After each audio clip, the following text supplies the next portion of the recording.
Hello guys, today I've got the EDIFIER W280NB Pro and I'm going to show you how you can easily perform a factory reset.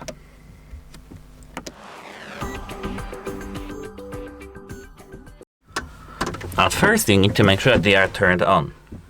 As you can see, now I can move actually this phone back from here. As you can see, they are, because the light is flashing from time to time with the green light. You need to find this place with these three buttons. You need to hold this button over here for 5 seconds and this button for 5 seconds simultaneously. The green light should blink 6 times. As you can see, it did, and the reset is now completed.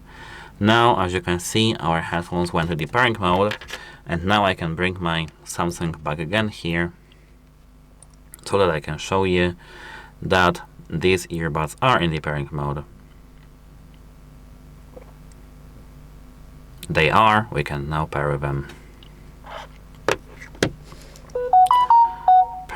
That's it. Hope it helps you, and goodbye.